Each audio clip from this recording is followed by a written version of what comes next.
और आज हमारे बीच में जो हमने बीच में ललितपुर बाली कथा स्थगित की थी, वहां का परिवार आया है, जरा खड़े हो जाओ भाई। सब लोग ये भद्र हो गए हैं, मुंडन हो गए हैं, जरा इन पर कैमरा करो। खूब ये जो है दुख मना रहे हैं, चूंकि त्रुटि तो इन्होंने की थी कि कथा में प्रत्येक सेवा की इन्होंने राशि फिक्स की थी। जो धर्म के विरुद्ध है, कथाएं धन का विषय नहीं है, कथा श्रद्धा का विषय है। लेकिन इन्होंने धाम विश्वनाथ की नगरी में आकर क्षमा भी मांगी कि महाराज सिर्फ वो अपने स्मरण के लिए हमने बनवाया था, पैसा कमाने के लिए नहीं।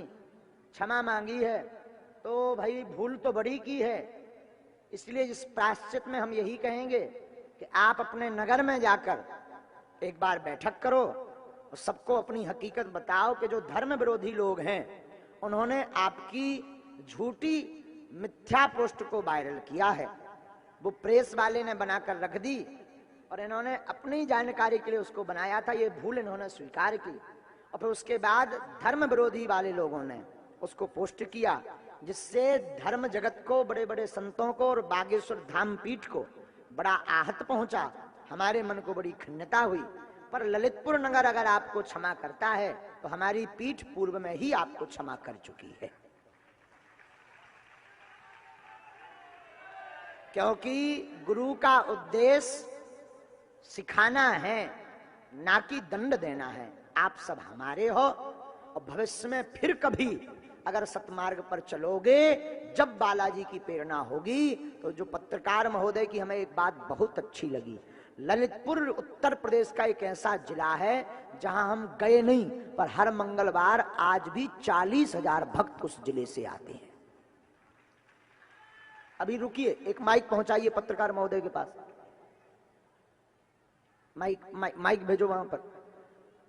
आपने एक बात बड़ी रहस्य की बताई, वो हम अपने मुंह से नहीं बताते। कल जब हम मिले तब आपने एक रहस्य की बात बताई कि वहां लाखों लोगों ने बागेश्वर धाम बिना आए, बिना मिले, लाखों लोगों ने मदिरा पान करना त्याग दिया है और 50% लहसुन प्याज की बिक्री में पूरे जिला में प्रभाव पड़ा है। 50%। जरा अपने मुंह से बताइएगा। गुरु जी के चरणों में प्रणाम। मैं सौरभ गोस्वामी, उत्तर प्रदेश का एक जिला है ललित, जहां का रहने वाला हूं, जिसकी जनसंख्या की अगर हम बात करते हैं तकरीबन 19 लाख लोग ललितपुर जिले में रहते हैं। मैं 3 महीने पहले से ही बागेश्वर धाम से जुड़ा हूं और मेरे जीवन में बहुत कुछ परिवर्तन आया है। हमने ये देखा, जब जब धाम जाए, हर मंगलवार को जाते हैं, हमारे जो ललितपुर जिले की बात करें, बुंदेलखंड की बात करें, सबसे ज्यादा अवैध शराब बिक्री का अड्डा है और हर घर में एक घर छोड़ एक घर वहां पे अवैध शराब पीते हैं, सेवन करते हैं। और खास तौर से ऐसा वर्ग जो अच्छा भी माना जाता है, लेकिन दारू की वजह से उनका घर बर्बाद था। जब से महाराज जी को यूट्यूब, फेसबुक के माध्यम से उन्हें देखा है, सुना है, लोगों में ऑटोमेटिक परिवर्तन आया है। और उसका साक्षी हमारे साथ हमारे मित्र हैं, छोटे राजा जी, इनसे कहते हैं, ये मतलब हमारे 25 साल पुराने मित्र हैं और इन्होंने भी 5-6 महीने से ही सब कुछ छोड़ दिया। ये स्थिति है कि उनको शाकाहारी हो गए, शाकाहारी में भी कैटेगरी आ गई, मतलब बिना लहसुन प्याज वाले हो गए। वाह।